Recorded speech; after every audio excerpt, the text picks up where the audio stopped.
Tell me a little bit about yourself. Okay. I'm. My family is originally from the Chicago area.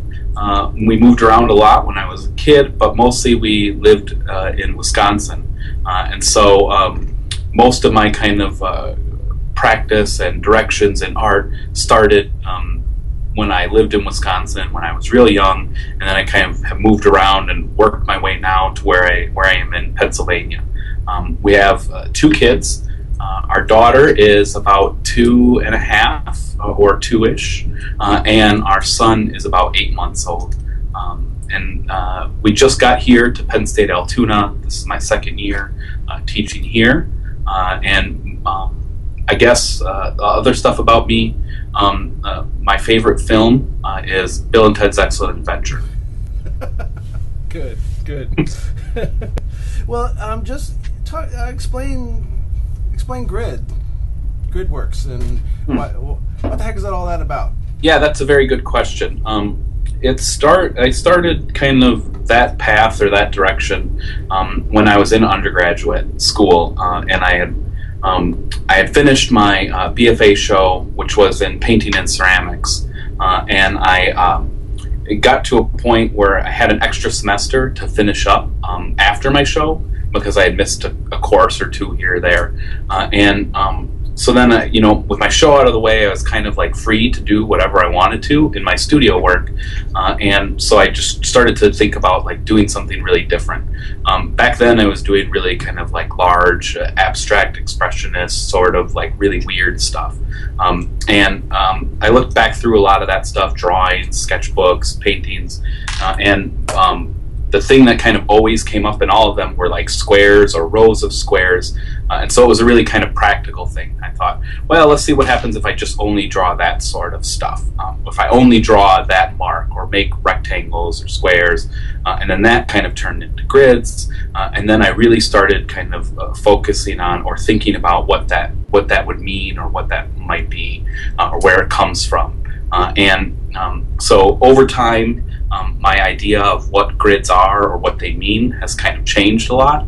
I'm kind of to the point now where I've kind of started to change my thinking about it, or kind of, I guess, maybe add a little bit more background to what I think.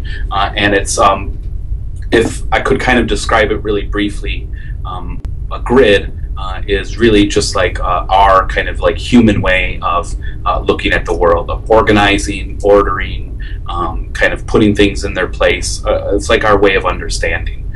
And so if we kind of extend that into what we do with digital media, we're always looking at some sort of screen, or talking to our computer or our data in some way or another. And when we do that, everything's modular.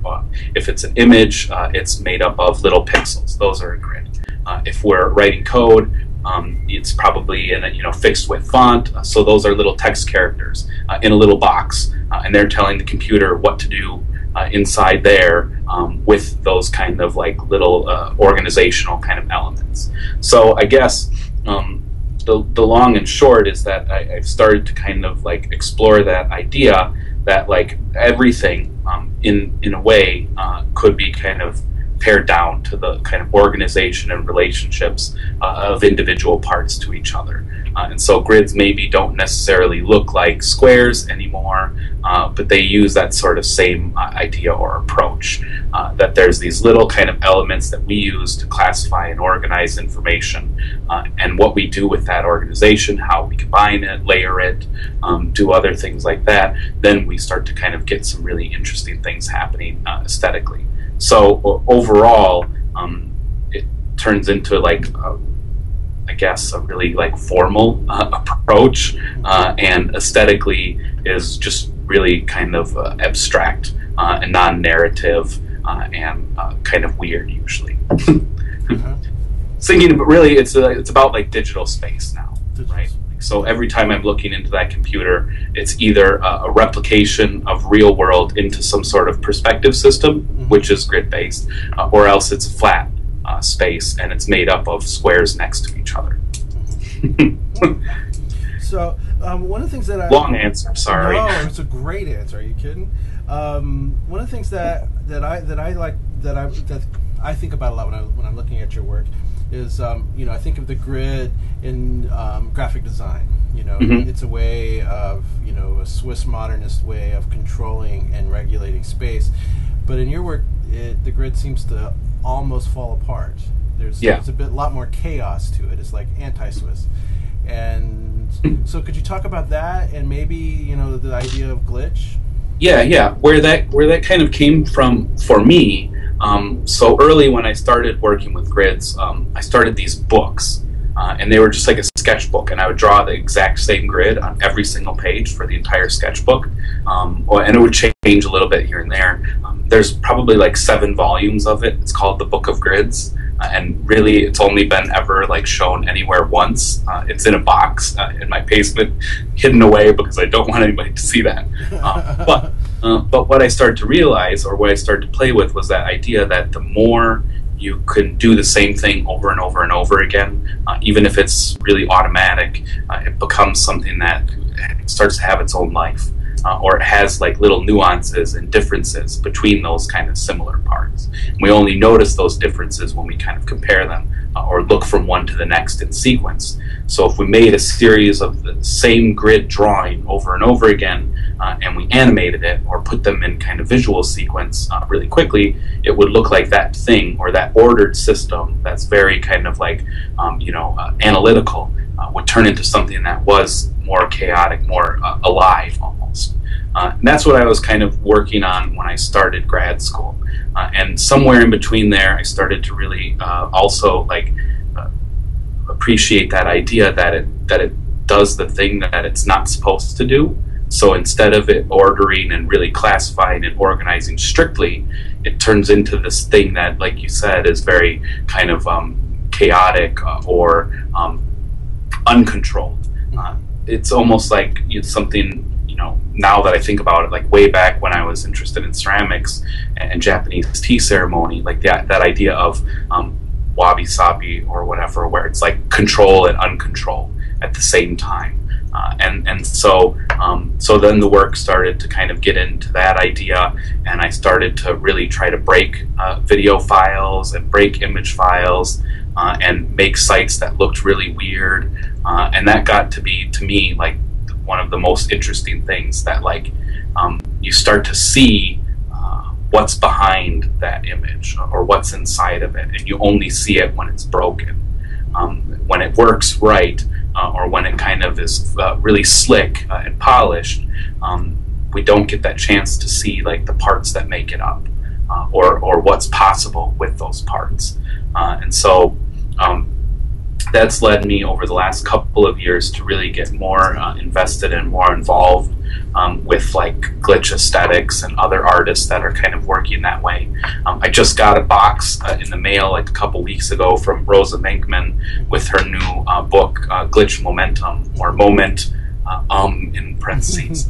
See, and I love when people are talking about the stuff that Rosa and John Cates and other people are writing, where they you have to reframe how you say the title or the words because of the way that it's written or typed, and that again brings up that same idea that it's breaking the way that we would normally kind of talk about or use words and language to describe something, even something as simple as a title. If we have to explain or kind of say it in different ways, then we're kind of looking at the heart of what's really there, the language behind the ideas, the concept.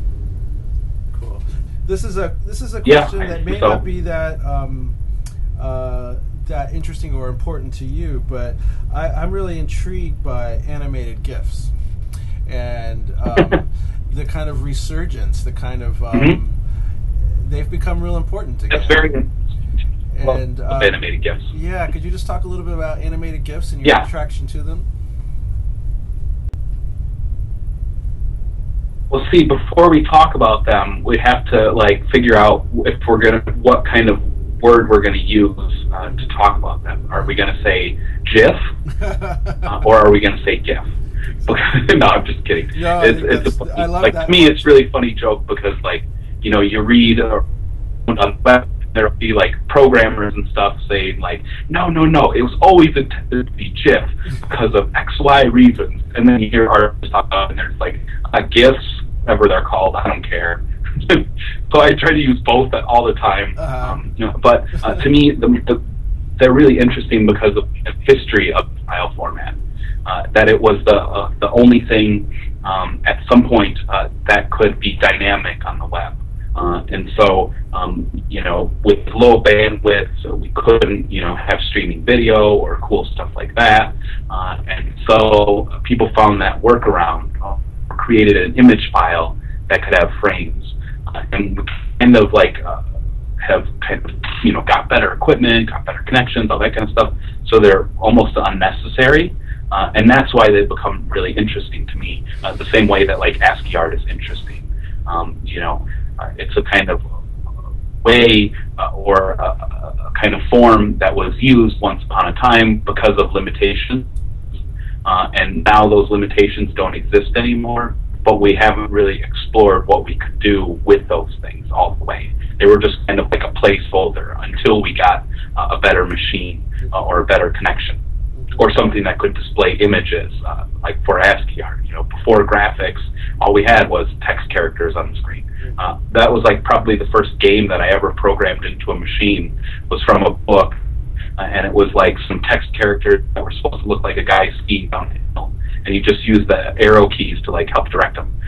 But like with GIFs and with ASCII art, they kind of also, within their limitations, provide all this sort of potential. So for a GIF, you have a lower frame rate probably than you would for a video, and you have a limited color palette.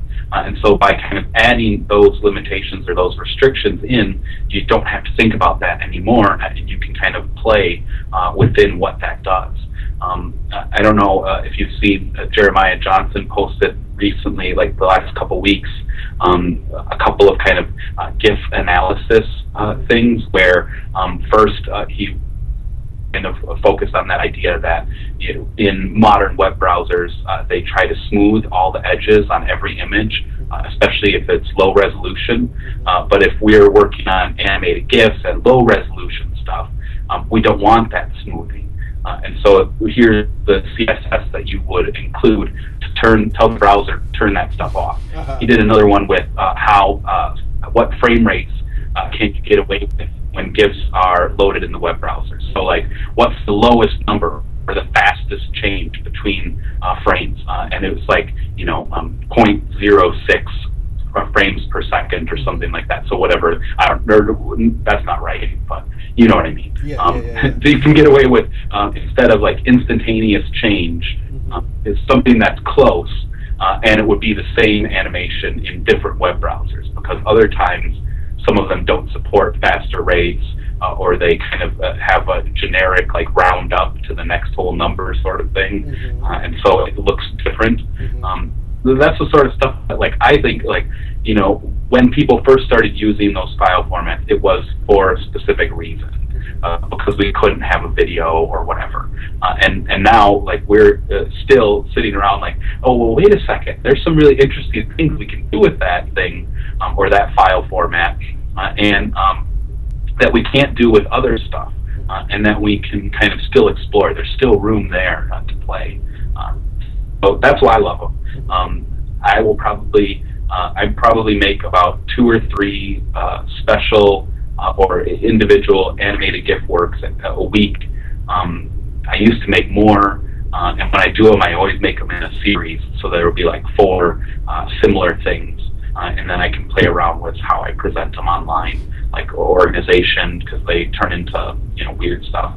The place that kind of like renewed my interest in it was when I started messing around on Dump FM a couple of years ago, when it first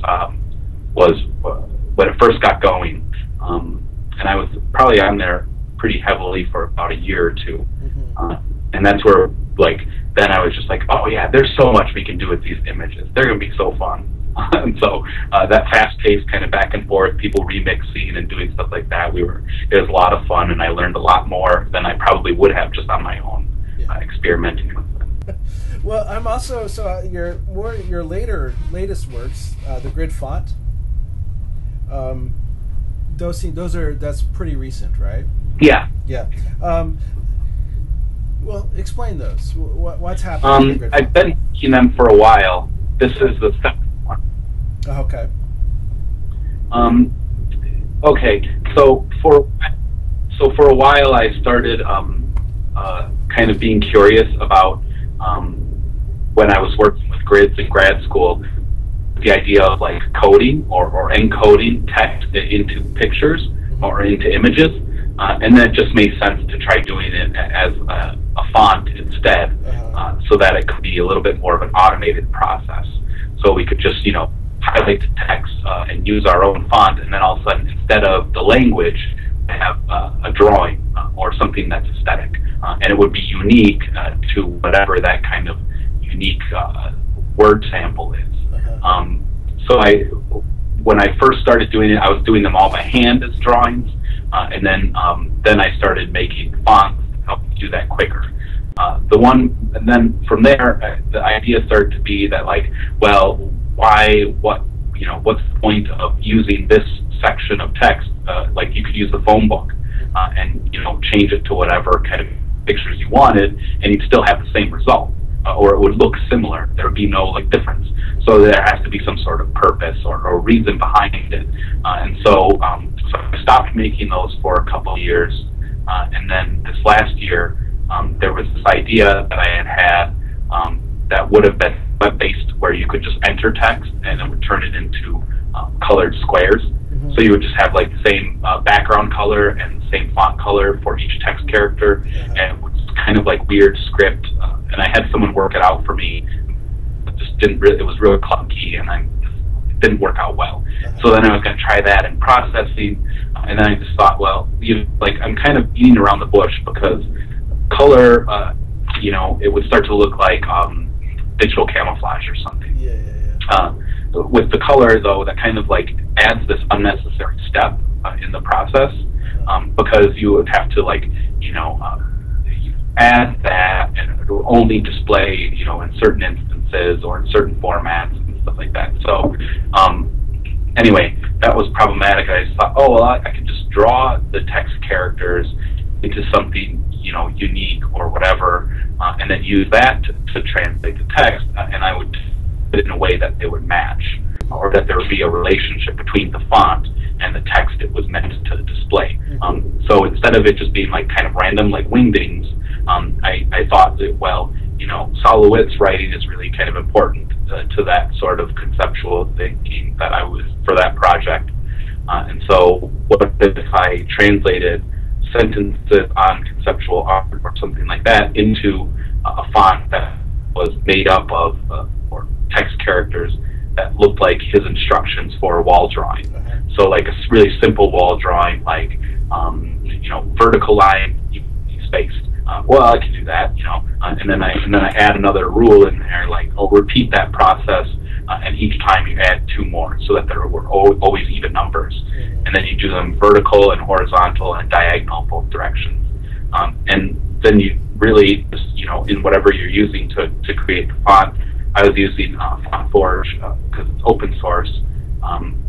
You just kind of draw them in. It was really simple idea, and it took a really long time to actually implement. But once it was done, then I can kind of move on and use that font for other things like animation and whatever. But at least I got that page up, and that was the really kind of fun thing for me too, to deal with web fonts, because now those are a little more common and they work a little bit more kind of fluidly than they used to. So the fun part of that website is that Sentences on Conceptual Art is in the source code. So if you view source code, you'll see his essay or his points, and then the only place that it looks like the wall drawing is in the web browser. And so then the web browser, not like Facebook wall, but it becomes like that sort of gallery wall, and that gallery wall has that sort of drawing on it where you're following those sort of formulaic instructions. Here's how to make the art, because that's not what it is. It's really the idea or the concept behind it. So Grid Font 7 really changed a lot of how I use fonts or created them. I'm definitely not a typographer, and I'm really not a very good designer either. And so anytime I was actually just toying around this morning with some ideas for a new one and a new direction to take it. So I'll probably be making a few more of those sometimes in the next couple of years, probably. Oh, and I always want to, they'll all be released free on my website or whatever. If anybody wants to grab them or change them or use them for a project, just let me know, because it's kind of fun to see that stuff happen.